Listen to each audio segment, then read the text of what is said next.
Would you believe me if I told you I was able to take down the 4 new hunters from the master difficulty from KELSO's new climax mission? Well, I did just that, and it felt way too easy. Now, the build has some small changes from the build I posted yesterday just with a weapon, but I will be explaining to you guys how to use the modifiers in your favor so that way you're able to take out these hunters very fast, very efficient, and make it feel like they are on normal mode. I know a lot of you guys are going to be saying, yo, Skills, how did you drop them that quick? Well, we'll be showing you a quick glimpse of that build, as most of you guys have probably seen that video already. But here are some easy tips and tricks to help you guys do this solo, so that way you guys can guarantee that you guys get the new hunter mask. As you guys know, there is a current bug that the only person who gets the mask is the person who lands the final hit on the hunter.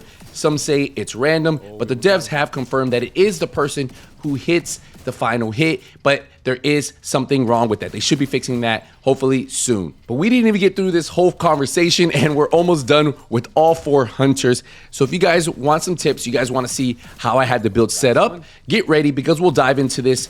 And hopefully by the end of this video, you guys can attempt this and you guys can do this solo yourself. So the build is the same exact build that I posted for the solo master build. Now, the big difference is when you do fight the hunters, you want to run the Scorpio. The reason why is because of a talent called Septic Shock. Shooting a target applies stacks of venom, which lasts 10 seconds. Increasing the stack adds a more severe debuff to the target. So at 2 shots, it poisons them. At 4 shots, it disorients them. At 6, it shocks them.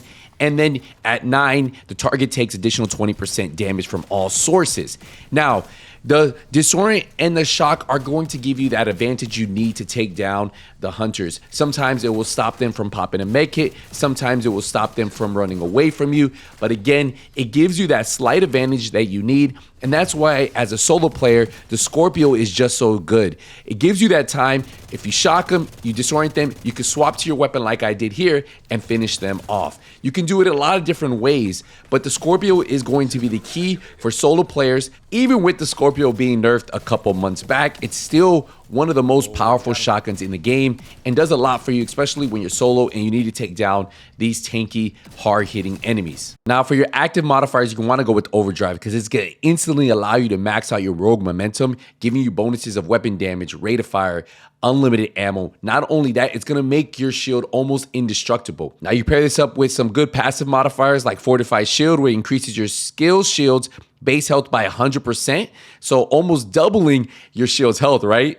You also have Reactive Reinforcement, which heals 5% of your maximum armor when your shield takes damage, gives you that survivability you need. And then Microwave Coils, which when you pulse an enemy, it has a 50% chance to apply burn to them. Now, if you notice, I do have 58% protection from elites, and this is due to my build and also because of my specialization, the Survivalist. Because remember, when you do have it selected, you get 10% protection from elites, which allows me to reach 58% protection from elites on the build. Now, one of the main pieces of the build is the mask, the Chill Out Mask. The reason why is it allows you to put 2 mod slots, so that means I can stack 2 protection from elites mods. I only have 12%, so that's additional 24% protection from elites just on the mask alone. Now, if you do not have this mask, well, you guys can just use another mask. Just know that you will have 46% protection from elites versus 58% protection from elites. It's 12% less. Now, there are some good options, something like a Bellstone Armory, which gives you another 1% armor regen, or you could even use an improvised holster and then use a striker mask. That's another option you guys can do there. And then you guys can be at 58%. Now, when I am using a Scorpio, you can use something like the Lexington, the Police M4, the F2000, just something that you can swap to and take down the hunters quick if you need to. As you guys see in this clip, I actually swapped from my Scorpio to my Lexington and was able to gun down the hunter. So if you don't have the Lexington, Police M4, F2000 are all really good options. Just something you can swap to if you need to. Now, the full build breakdown is already posted on this channel, so I don't really want to go through all of it. We do have 5 blues, 2 reds, protection from elites on all the mods, and then we are using the exotic Memento backpack. Now, in the lead up to the hunter fight, you should be using the Memento backpack to your advantage. You guys remember the enemies you kill drop a trophy on the floor, and that's where you build your stacks. Now, for every 1 red core you have, you get 5% weapon damage, which I have 2 on here, so that's 10% weapon damage. For every blue core you have, you get 10% bonus armor. I have 5 blue cores on this build, so that's 50% bonus armor. As you guys see, I'm getting bonus armor every time I pick up a trophy. And then you get 5% skill efficiency for every yellow core.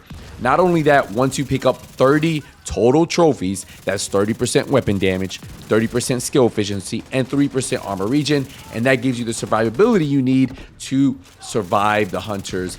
But on the lead up to the fight, you're gonna get a bunch of enemies. My recommendation is during this fight is don't collect all the trophies. Leave some of those trophies down so when you do fight the hunters, you can pick them up, because that boost of 10% weapon damage or that boost of 50% bonus armor is going to be the difference with you surviving and not surviving. And it could get you out of situations where maybe the hunters take off all your armor or get you really low. Well, you have that bonus armor in those trophies laying around. So as you're clearing out the enemies prior to the hunters spawning, recommendation, maybe pick up 1 or 2, but do not pick up all the trophies. Leave some down on the ground. As you guys can see, I'm just killing some, leaving some on the floor, killing some, leaving some on the floor. I'm not picking up all of them. Sometimes when I kill an enemy, he drops it right in front of me. But if I can see one at distance, I kind of leave it on the floor because I'm getting ready for the hunter battle that is about to happen. And those trophies could be the very big difference between me surviving and me not surviving. Now remember, for the skills, we are running the Crusader Shield, and then we are going to be running the Pulse because of the Microwave Coil. Once you start seeing more enemies spawning and there's only 1 enemy left, get ready to swap your weapon. As you see here, I went from the Chameleon to the Scorpio because the hunters are about to spawn. So let's see if I use the tips that I explained to you in this video and how I use it to survive. So you see there's a trophy right in front of me. I end up picking it up. I got that extra 50% bonus armor. I end up getting hit by a hunter. I pick up another trophy, gives me some more bonus armor. Those trophies allow me to survive. I then am able to pull up my shield, proc overdrive, and then take out this hunter. Remember, when you're at max momentum, your shield is going to be stronger, allowing it to take more damage. So that is a key tip. When you engage with these hunters, if you have overdrive ready, make sure you proc it. Also, you see me use my pulse. It puts the enemy on fire.